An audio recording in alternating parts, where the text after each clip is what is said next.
Welcome to day 2 and find immediate relief from anxiety. In this day 2, there are 3 main key points. Number 1, understand the difference between healthy coping mechanisms for anxiety and unhealthy false helpers. Number 2, explore a list of strategies that you can implement for immediate relief from anxiety. And number 3, practice grounding your body and orientating yourself in your environment to manage your anxiety. So, your chest is tight, your thoughts are reeling, and your hands are shaking. When it hits, anxiety is a horrible feeling. Maybe you're anxious about something about to happen. Or maybe your anxiety has arrived out of the blue. Maybe you're anxious about something specific. Or maybe it's more general and existential. Anxiety is an evolutionary impulse that protected our ancestors from threat and dangers by triggering our fight or flight mode. That's what we talked about on day 1.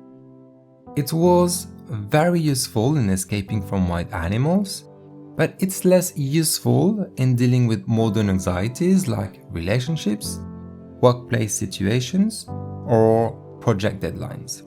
However, our body can't tell the difference between the lion attacking and the big meeting tomorrow threat. It gives us the same spike of anxiety. And at its worst, the racing thoughts and emotions of anxiety can send us into an anxiety spiral or even a panic attack. A panic attack is an extreme reaction which looks different for everyone, but often involves physical symptoms like difficulty breathing or a racing heart.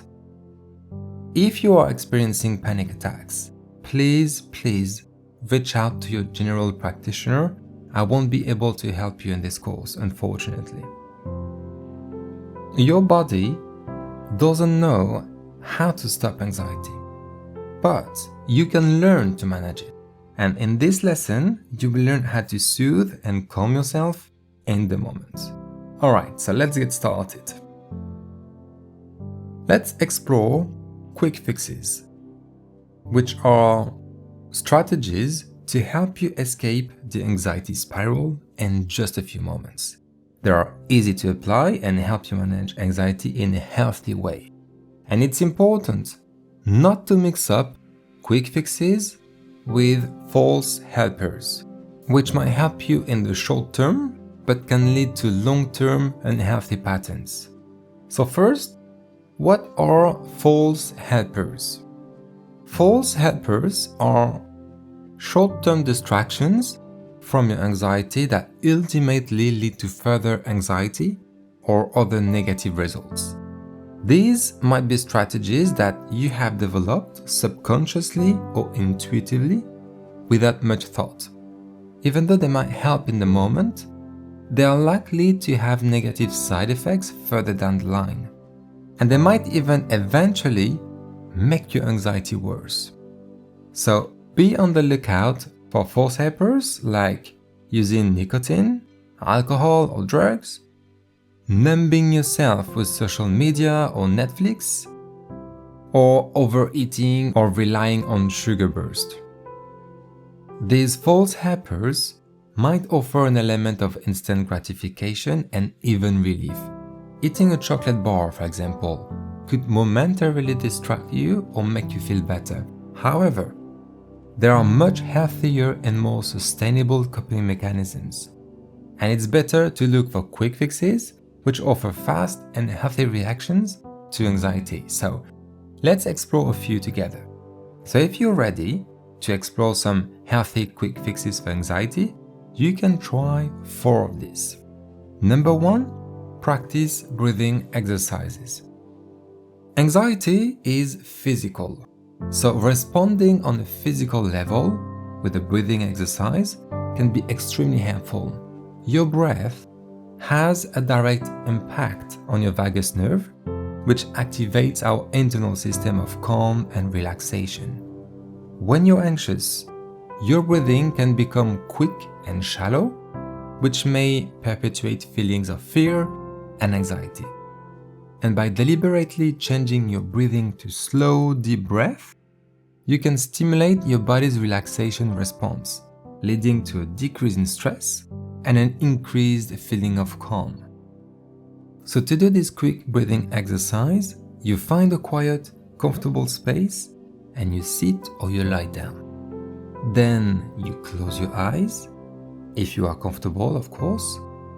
Then you take a deep breath in through your nose for a count of 4, 3, 2, 1. Then you hold your breath for a count of 7, 6, 5, 4, 3, 2, 1. And then you exhale slowly through your mouth for a count of 8, 7, 6, 5, 4, 3, 2, 1. And then you repeat this cycle 4 times. So you take a deep breath in for a count of 4, then you hold your breath for a count of 7, and then you exhale slowly for a count of 8. And then you repeat this cycle 4 times. So next time you can try this one. Then the second thing you can do is to move. Regular exercise reduces anxiety by making our fight or flight mode less reactive, and by moving your body, you can also provide relief from anxiety in the moment.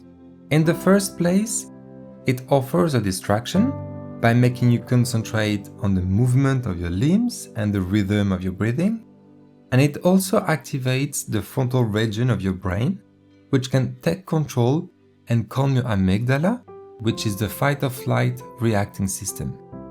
And finally, getting your heart rate up changes your brain chemistry and stimulates anti-anxiety neurochemicals, including serotonin, famously associated with keeping us happy.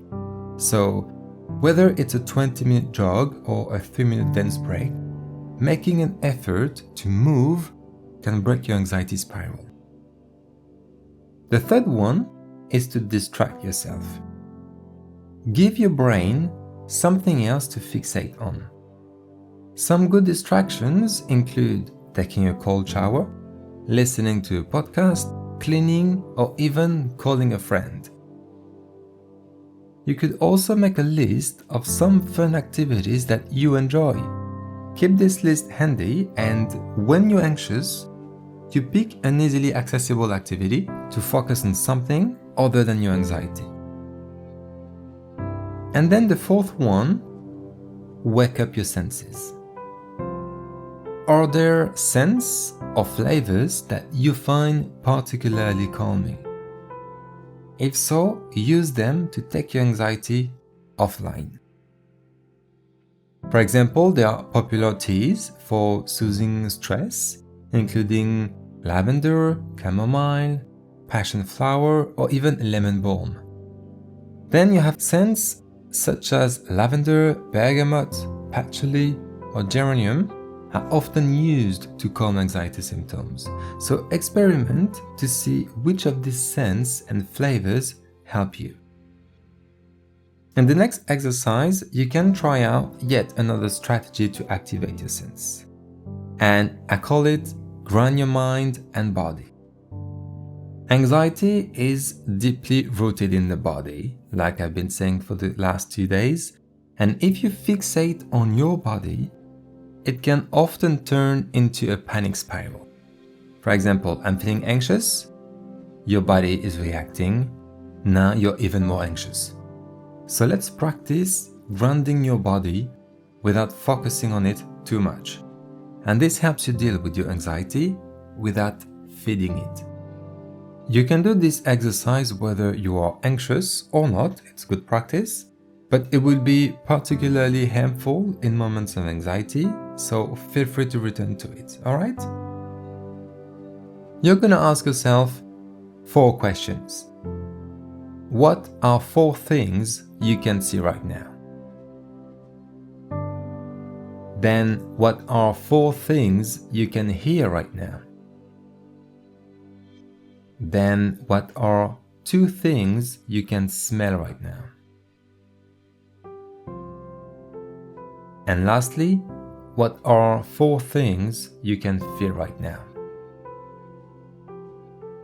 So you look for physical sensations outside of your anxiety, like a breeze on your cheek, the floor on the soles of your feet. This 4 questions exercise has the effect of reminding your body that it feels other things beyond anxiety. It actually orientates you in your environment and grounds you in your body, so you can practice it whenever you feel anxious.